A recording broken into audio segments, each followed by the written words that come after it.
ఒక అబ్బాయి అకస్మాత్తుగా పాలగిన్నెలో పడిపోయాడు. ఆ క్షణంలో అతను వేరొకరి అల్పాహారం కాబోతున్నాడు. తండ్రి ఒక చెంచాతో అతన్ని బయటకు తీశారు. అబ్బాయి ఇది చూసి గట్టిగా అరిచాడు, కాని తండ్రికి అది అస్సలు వినిపించలేదు. అతను దాన్ని తినబోతున్నాడు. సరిగా అప్పుడే కుక్క వచ్చి అతని కాలు పట్టుకుంది. అప్పుడు తండ్రికి ఏదో తేడా అనిపించింది. అతను వెంటనే భూతద్దం తీసుకుని చూడగా తన కొడుకు చిన్నగా మారిపోయాడని గ్రహించాడు.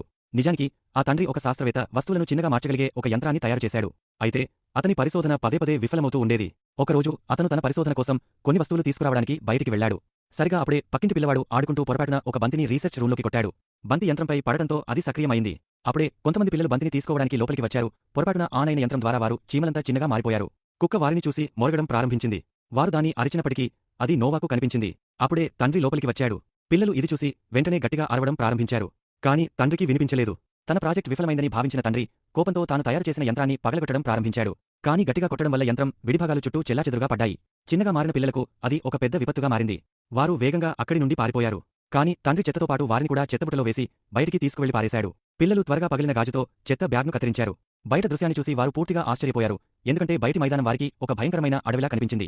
వారు ఆకుల నుండి కిందకు జారుతూ వేగంగా ఇంటివైపు బయలుదేరారు. కాని బురద నది వారి మార్గాన్ని అడ్డగించింది. వారు ఇది దాటాలని అనుకున్నారు. కాని నదిలో ఉన్న క్రిముల సవాలు వారిని భయపెట్టాయి. అప్పుడే లియన్ కుక్క తమకు సహాయం చేయగలదని ఆలోచించాడు. అతను త్వరగా మొక్కపైకి ఎక్కి కుక్క దృష్టిని తన వైపుకు ఆకర్షించడానికి ప్రయత్నించాడు. కాని మొక్క అతని బరువును భరించలేక అటు ఇటు ఊగింది. దాంతో లియన్ ఒక పువ్వులో పడిపోయాడు. మరుసటి క్షణంలో ఒక తేనెటీగ అక్కడికి వచ్చింది. లియన్ను రక్షించడానికి నోవా తేనెటీగపైకి దూకాడు. తేనెటీగ విమానంలా అతన్ని తీసుకుని ఎగిరిపోయింది. తండ్రి తేనెటీగ తన వైపుకు రావడం చూసి ఒక బేస్బాల్ తీసుకుని దాన్ని కొట్టి పొదల్లోకి విసిరేశాడు. అప్పుడు తండ్రి ఆ బేస్బాల్ను గమనించి, మా ఇంట్లో ఎవరూ బేస్బాల్ ఆడరు కదా, ఇది ఎక్కడ నుండి వచ్చింది అని అనుకున్నాడు. అతను కిటికీ వైపు చూసి కిటికీ పగిలిపోయిందని చూశాడు. అతను త్వరగా లోపలికి వెళ్లి పరిశీలించగా బియ్యం గింజంత పరిమాణంలో ఉన్న ఒక సోఫా కనిపించింది. అదృశ్యమైన పిల్లలు చిన్నగా మారిపోయారని అతను అర్థం చేసుకున్నాడు. వారిని కనుగొనడానికి అతను త్వరగా బయటికి వచ్చి దూరదర్శిని తీసుకుని వెతకడం ప్రారంభించాడు. కాని పొరపాటున నీటి పైపులో ఇరుక్కుపోయాడు. దాంతో పంపు ఆన్ అయింది. నీటి తుంపర్లు బాంబుల్లా నేలపై పడటం ప్రారంభించాయి. పిల్లలందరూ వేగంగా పరుగెత్తసాగారు. ఇదిలా ఉండగా ఆ వ్యక్తి తన భార్యకు అదృశ్యమైన పిల్లల గురించి చెప్పాడు. ఇది విని భార్య అతనిపై కోపంగా ఉంది. కాని ఆ వ్యక్తి ఆమెను శాంతపరిచి అర్ధరాత్రి ఇద్దరు పిల్లల కోసం వెతకడం ప్రారంభించారు. వెతుకుతూ ఉదయం అయ్యింది. కాని పిల్లలు దొరకలేదు. నిరాశ చెందిన ఆ వ్యక్తి తినడానికి వెళ్లాడు. కాని కుక్క వారిని చూసింది. వారిని ఎత్తుకుని తండ్రి వద్దకు తీసుకువచ్చింది. అప్పుడే చిన్న కొడుకు పాలగిన్నెలో పడిపోయాడు.